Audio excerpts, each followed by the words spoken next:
Yes, well, craniosacral therapy evolved out of cranial osteopathy. And cranial osteopathy was initially developed by a man named Dr. Sutherland. And Dr. Upledger extended that work, did a tremendous amount of research in that field. This was back in he started in the mid-70s through the mid-80s. He did a lot of research at Michigan State University in the field of, he was teaching there as a professor in biology and biomechanics. And he did an extensive amount of research which further developed and extended this work. And he developed his own particular approach to this, which became known as craniosacral therapy.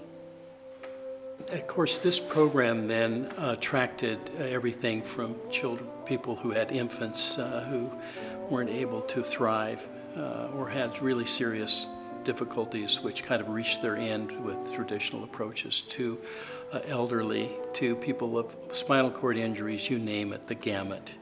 Also, we spent a fair amount of time treating veterans of war. We had a significant program for Vietnam veterans with post-traumatic stress disorder. And so this work was dealing with people from a holistic perspective. We were dealing with physical injuries, but we were dealing with how people felt about those injuries. We were dealing with post-traumatic stress where people had been in horrible traumatic situations. And that recovery included physical recovery, it included emotional recovery, it included spiritual recovery. So what was unique about Dr. Upledger's approach is people were supported at these various levels of recovery simultaneously.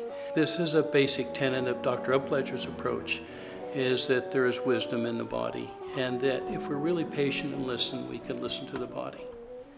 Now, sometimes we hear it will speak directly, and sometimes it just shows us through movements what it needs to do. Sometimes it gives the person images. Those images may be words, they may be feelings, sensations, pictures, sounds. And so we have learned to trust each individual's unique way of healing and how their body is communicating with them and to the therapist, and what is the unique steps in the process for their own healing. And these tenets have proved very effective. And with our hands, we're not trying to usually fix things or do things. Initially, we are there to meld and be with the person exactly the way they are, accepting them the way they are. So we start out learning to, we say, meld into the tissues to feel the quality of the tissues, the movement patterns. We would maybe meld into somebody's breathing so we feel how they're breathing. We may feel how their heart beating. And then we learn to meld into what is kind of the core system of the body, which is the craniosacral system. And it also has a rhythm or a pulse to it. One of the basic trainings is to train our therapists to feel and palpate this pulse.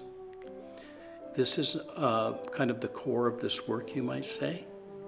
This gets down to the core of the organism, the human organism.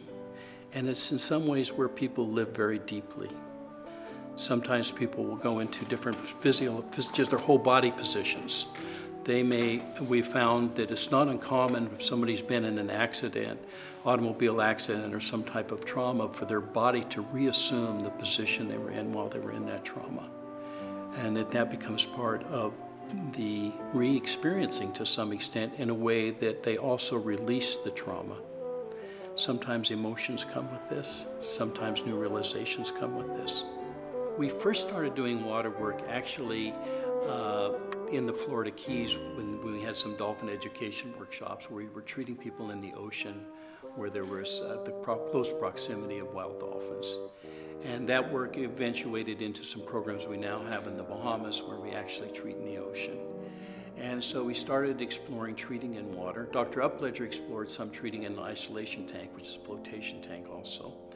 And we are particularly happy with the waters of the Blue Lagoon here and the warm waters of Iceland. And this provides a milieu, you might say a little different matrix to work in. It's a different environment. And it's not uncommon that once somebody's laying in kind of nice, warm, nurturing, natural waters, that they are more open to change. They are, one thing that we find is if we're going to follow their body into various positions, their body may want to go into it's much easier in the water for their body to assume any position they need. It's not uncommon that from time to time people experience the water as almost like a womb-like environment.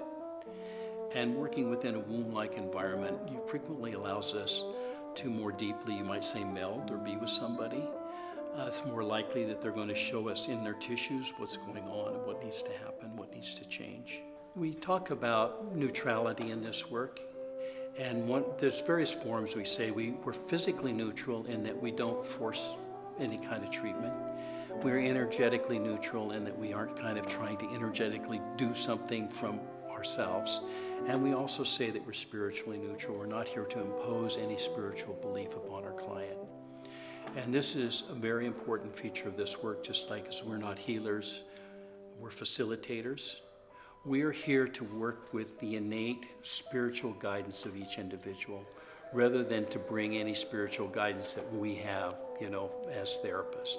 My background is also, I have my doctorate in psychology, and I've always had an interest in somatic psychology. In fact, that's my main field of study. And so to me, this connection between mind and body, or psyche and body, is really clear and very vivid. We say we do work from a somatic base rather than a psychological base, but there are times in which the emotions and the feelings come into this work. We are not psychologists in the sense that we don't diagnose and treat a diagnosis. We also are facilitators from a psychological perspective in that we facilitate a person's self-responsibility in their own healing process.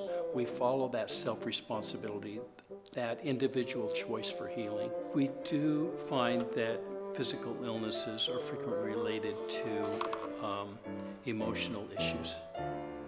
It's not uncommon, for example, I think of a man who came to the Institute who had some injuries and he just wasn't healing. No matter where he went, he just couldn't heal. And then one of the things sometimes we do is we ask a person to go back and review the situation in which they were injured. And he went back to describing a situation where he's driving in his car just before the accident. And we just stopped and asked him where he was going in his car. And when we ask him that question, there's a particular phenomenon in this work that happens where there's a shift in the body that you can really feel. You can palpate it. We ask him, where are you going? Something stopped in him. And he went, uh-oh, we knew this was important. He says he was going to have an affair with this woman. And so in his belief, he believed this accident was punishment for this affair he was having. And only when we dealt with his guilt was he able to get on to healing. So these things are always usually mixed. You can't really separate them out that simply as we tend to do in the sciences.